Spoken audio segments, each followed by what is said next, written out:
Hey you guys, Rckts here, and today I want to talk about a really personal, I don't want to say problem because it's something that we all have. Um, I want to talk about not letting your fears control your, wait for it, destiny. Uh, And today we're going to have some destiny gameplay. I'm probably going to put the moon mission up.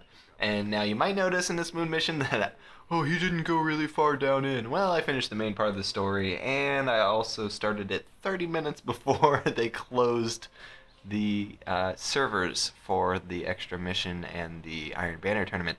So you're going to have to excuse that little rush through the moon mission. It got crazy.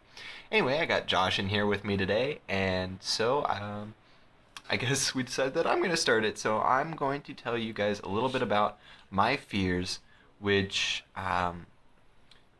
this is a judge-free zone.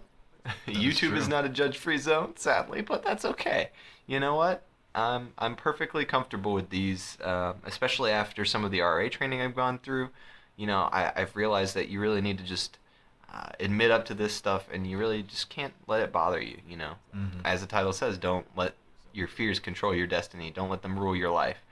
Um, so my fears, my top, let's say top three or four, depending if I can think on the third or think of the third. It's okay. We'll keep going. Yeah, Keep going. I think the number one is I'm afraid of death, afraid of dying.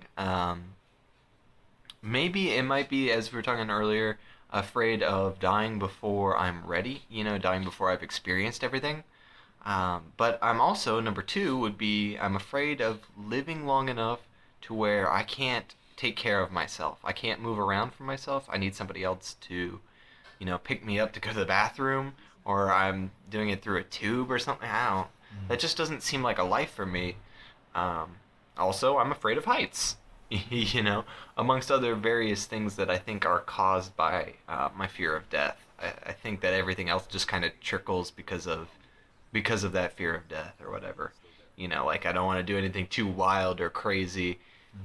Mainly because I know enough in engineering to be dangerous. I know enough to say, oh, that could kill me. That would be not good. Let's not go on that machine or Carney ride or something.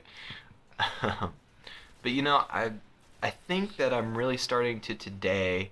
Um, First of all, I'm going to start off with those haven't always been my fears. Fear of dying has been a fear of mine for a long time, but there was a time where I wasn't afraid of that. That's a little too personal for this conversation. We actually had that conversation. You know why? Hmm. Um, Hmm. but yeah, I'm not going to talk about that right now. But anyway, um, it has come back over time. The fear of dying, that is, and yeah, I don't know. I think I'm starting to lose it again, and I'm really glad because it stopped me. I think from really truly enjoying my life, really getting the most out of it. Um, and I also feel like I hate referring to the strengths finder thing, but I think it affected my top five strengths in a negative way. Like I don't think it changed them, but I feel like it wasn't helping them at all. Okay. Positivity's up there, and that is not very positive thing to think about. So, Very um, true. Very true. yeah. I mean, do you have any super deep dark fears? Um, I don't think I've ever honestly ever felt a fear of dying. The only thing I can actually kind of recollect in regards to a fear of dying per se is I guess at a certain point, the past couple of years, I've actually never honestly felt a fear of dying per se. Um, I don't know. Like what you're saying, you're kind of getting regressing, not regressing, but getting to the point where you're not actually consciously thinking about dying. So it's kind of not actually going to be on your mind as much, which is good for positive thinking. Mm. Not that I've always been the most positive thinker. I mean, I've been in bad places where it's hard to actually conceptualize a positive thought. I mean, you just see the negative of anything and everyone. And for the longest time, I was in that darkness. Until recently, I mean, I've been trying to think of positive things. I mean, I consciously don't think about death. I mean, I feel like I'm doing everything that I can to make myself happy, to make people around me happy. So I feel like as long as you're doing those things, I mean, that fear of death's not going to be on your mind much. And a lot of things that are negative really are not going to be on your mind. I mean, if you're just living your life, putting a smile on your face, I feel like you should be fine for the most part. So, unless you're actually actively thinking about death like this point now, it might be in your mind in the moment, but beyond this conversation, I don't feel myself actually thinking about that again. So, just going back into the swing of things and living life happily, Mm-hmm. for the most part, at least. But, fear-wise that I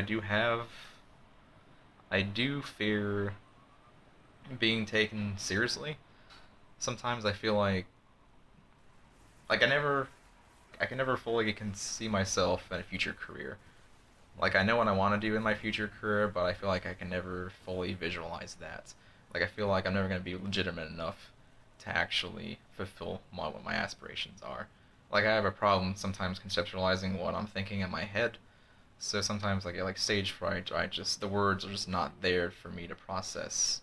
Like even just doing this takes a lot out of me just to put Thoughts out my there. thoughts into a conceptualized notion of something or other that's not misconstrued or whatnot. So I mean, just doing this, it's hard, but repeatedly doing this definitely helps me trying to get those thoughts across. But for me, it's hard to like think on the spot sometimes. Like I get whitewashed in my brain. It's just hard to speak publicly or just express what I have to say in front of a group of people or just to hold that conversation. So, and I always like feel afraid that once I get into that adult world and I get to that future career, I'm gonna be that those things are gonna be more necessitated to the point where I'm gonna have to be on the ball. I'm gonna have to know what I'm doing, know what I'm talking about. And even if I do know what I'm talking about, it's just people aren't gonna see that if I can't conceptualize it in words. So that is definitely a fear of myself. But being an RA and now being a GHD, it's coming more easily. I mean, you're growing those personal interpersonal skills, so it's getting better for me, but it's still a fear in the back of my mind that I'll never get to that potential where I fully feel fulfilled and I can be legitimized in my career. So that's definitely a valid fear of mine, which I don't really talk about often, but it's definitely there. I mean, yeah, that's the purpose of this is to, let's bring it out. Bring out the fears. Yours, you're probably going to have to confront a little bit before mine. Perhaps so. Perhaps it's coming. It's coming ever so fast. Yeah. So next couple of years, it's gonna be once I graduate grad school. I mean, I'm gonna probably jump right into my career, so it's something I have to hark on pretty quickly. So, but it's not a bad thing facing your fears abruptly, because sometimes you actually see what you're made of if you put into that shark bowl situation. So, I mean, a true man's tested when you're in a crisis situation. So, Ah, crisis. you know about crisis. Oh, yeah. For the viewers that don't know, Josh was my RA last year, and now this year I'm an RA, or at least I am in training. Yes. I guess I could technically say at this point I am an RA. He's doing a fine job, viewers. Well, there's this thing called Crisis Street where they have a bunch of different scenarios, and you know a little bit about it going in. You read a little prompt, but you're basically thrown into this situation that they try to over exaggerate as much as they can. To really, I mean, it's not like a pass-fail sort of thing, You can't fail. They're not gonna fire you if you do fail. I heard about a story that a girl did like completely just mess it up, and she just like broke down in tears. But they helped her, and she's an RA right now, and I heard she's really really good.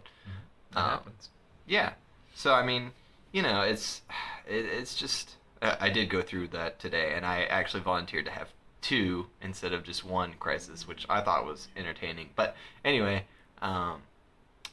Josh and I have been through these really weird scenarios. He's been through plenty more than I have, especially over the summer. You're telling me about a few that you went through, but I think that these really just, I guess, obnoxious situations that we're put into really, oddly enough, help with facing your fears. Like we're gaining really valuable real world experience with dealing with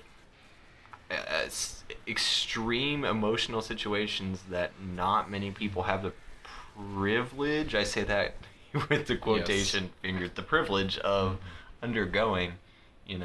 But somebody's got to do it. Oh, that's what our job is. Yes. That's what we're paid Yes. for.